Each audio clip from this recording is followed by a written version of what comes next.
Greetings in the name of Ngayami and Yasantiwan. All that is good and great, all that is blessed and beautiful, all that is creative and conscious, and all that is positive and possible.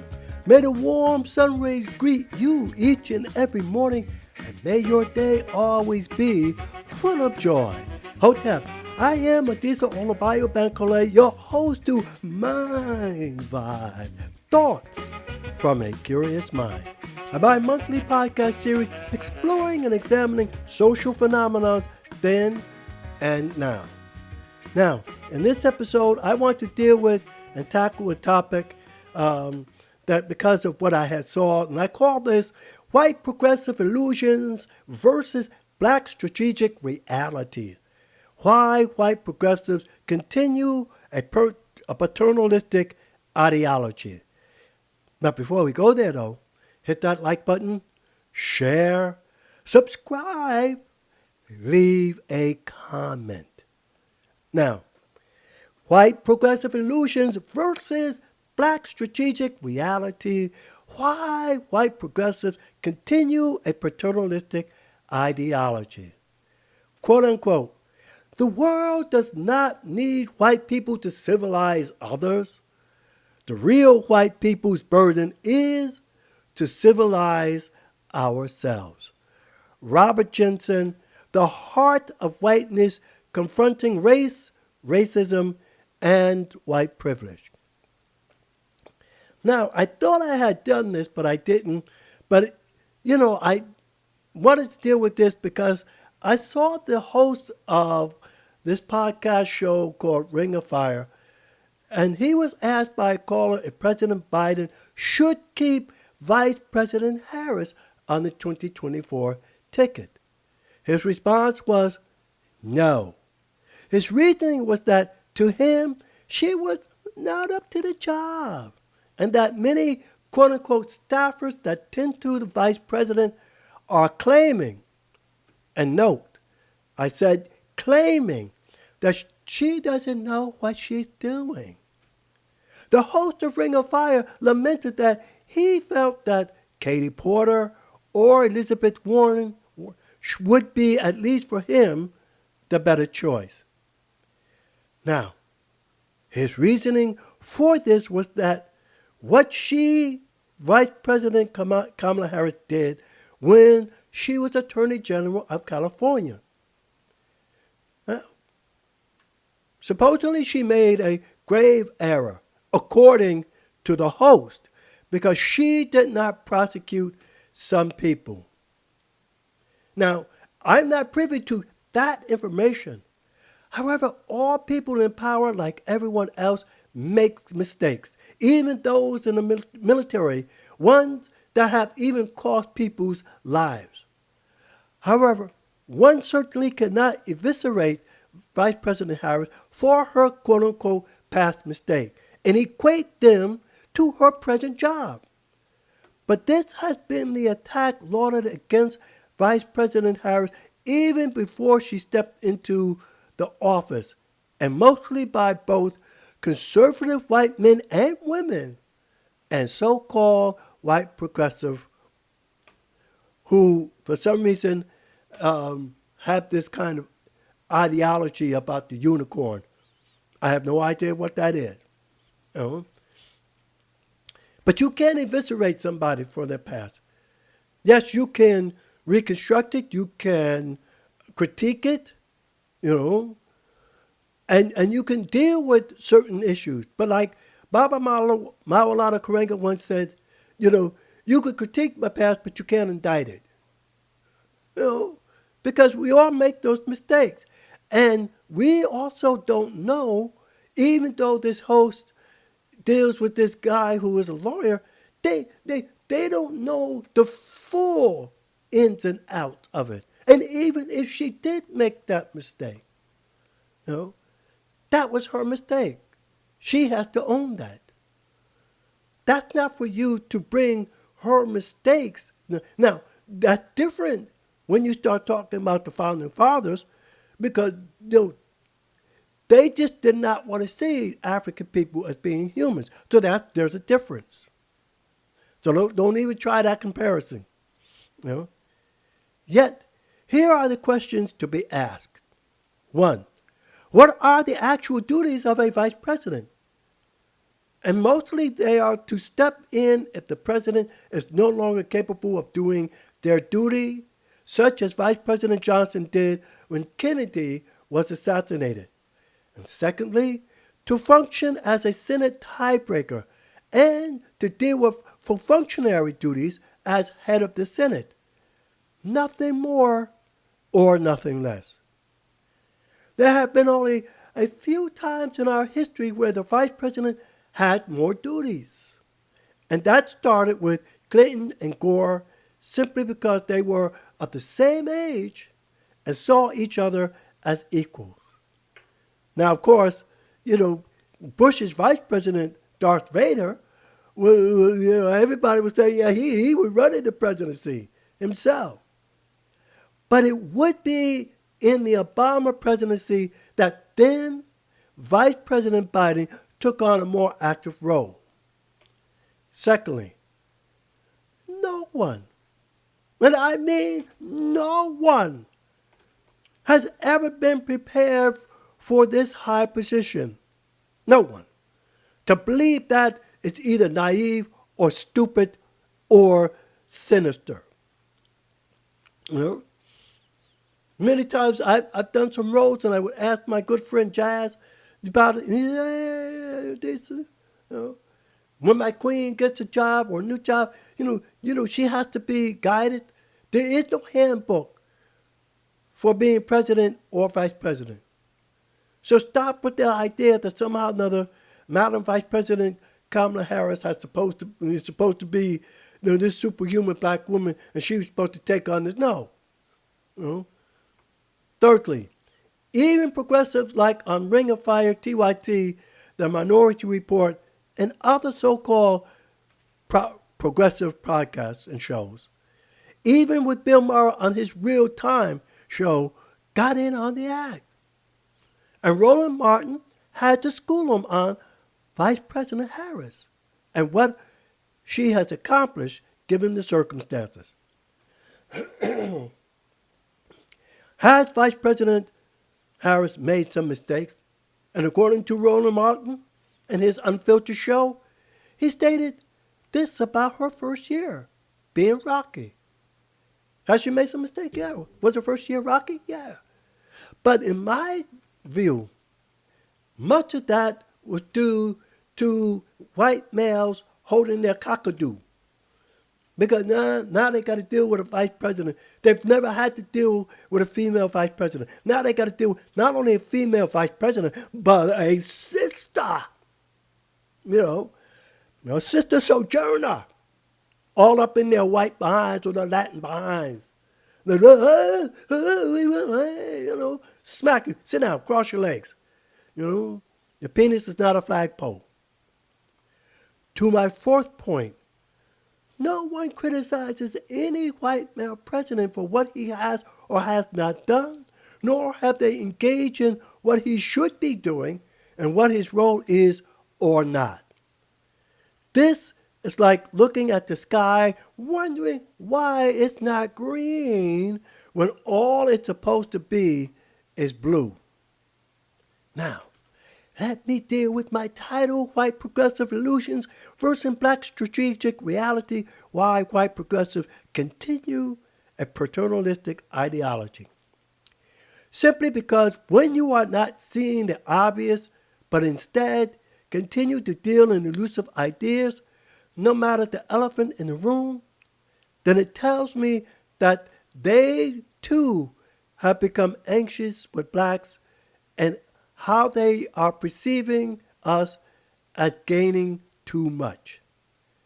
Yet, even during the 2020 election cycle, during the campaign, Bernie Sanders, whom they lauded as their so-called hero, never garnered enough delegates because, quote-unquote, his base did not show out. And that was demonstrated.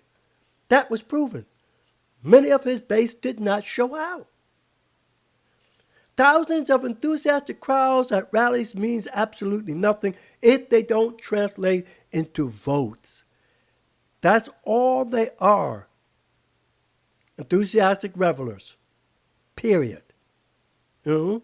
Okay, how many thousand? Oh, yeah, Bernie has 50,000. Well, 50,000 didn't go into those booths in South Carolina.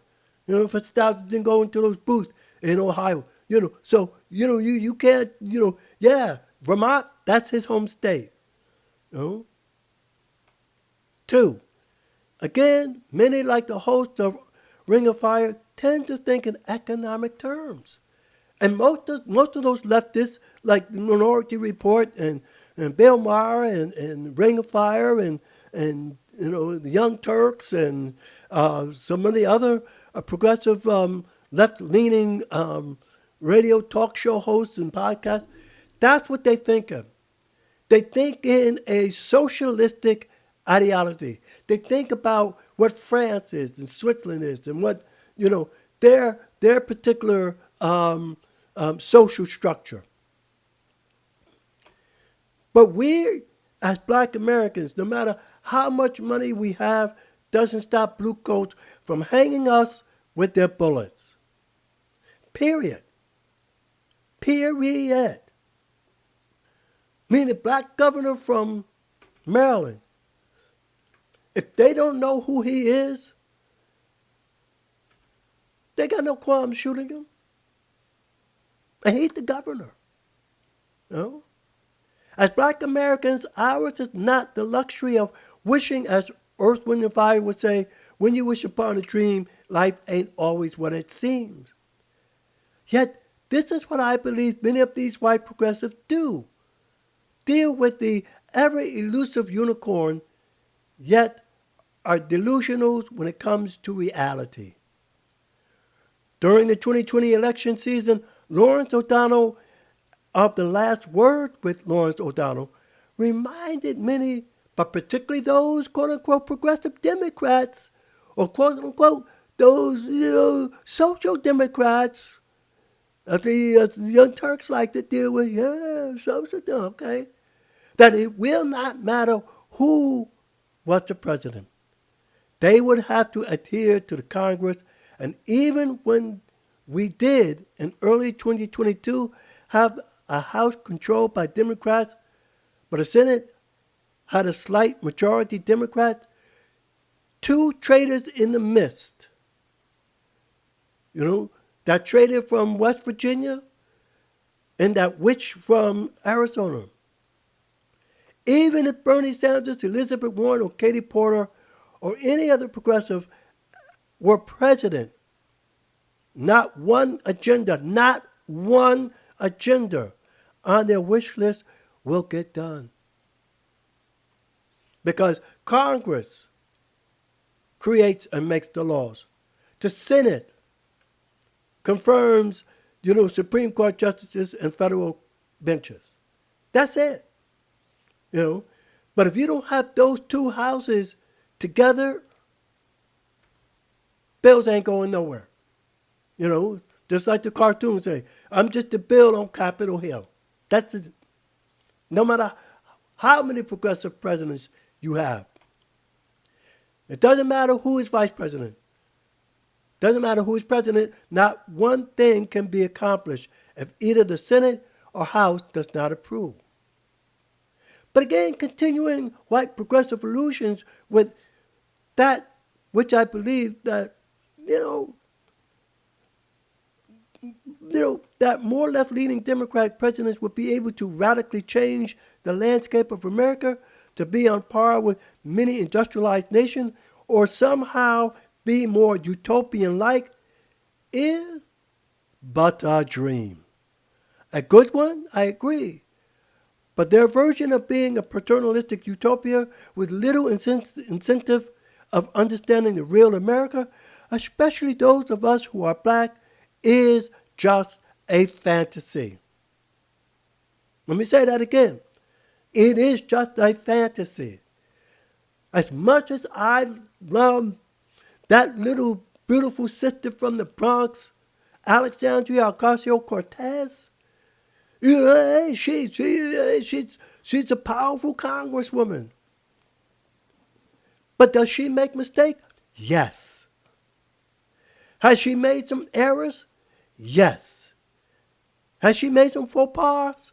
Yeah. Right? But she is only one single congresswoman amongst 300 or 400 something odd congresspeople. That's it. You know?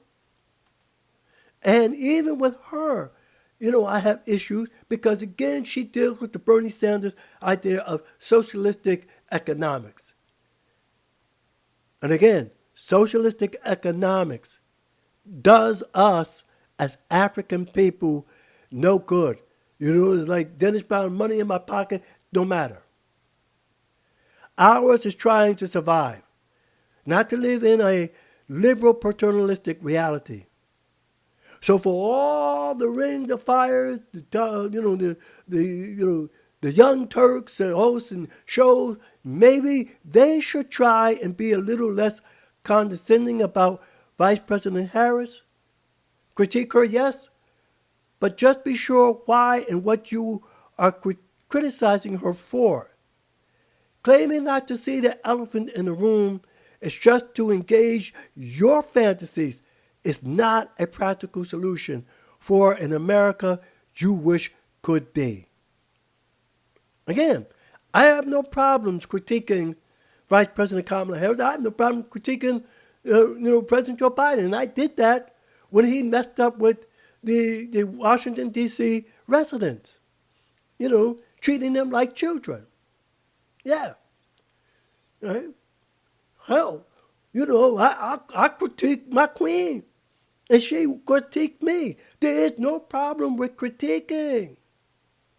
As long as you're doing it constructively and as long as you're doing it based on what the person is doing. But for Vice President Harris, when you deal with her, when she's off putting and stuff like this white woman did on Belmar, yeah. Well, both her and Hillary Clinton may have to have been that and may still have to do that because they are being seen in a different light. President Biden picked Vice President Kamala Harris because of what she could bring. Doesn't necessarily mean that he sees her as his equal. Doesn't necessarily mean that he sees her in any other way than what he sees his wife Jill as a woman. And that becomes the problem with many of these white, quote-unquote, liberal progressives. They still have an issue with women. They still deal with this penal envy. They still are dealing with the idea that they and they alone can rule. And that has not been the case for 10,000 years before the Greeks. So, if you really want a utopic society, then I suggest for all of you liberals and other men, get your act together and do as Olodumare said to those 42 imams that he sent down with Oshun, and because they didn't pay attention to Oshun used her magic powers, so they go up to Olodumare, hey, and they say, where's Oshun? Did you give her respect? And then you go down and you give her respect. That's what we as men have to do, and particularly those of you who are white, to give women their respect. Now again, this is Disi Olabayo saying, may we all strive to bend the arc of justice towards humanity and believe that love and peace can be achieved. Madasipi.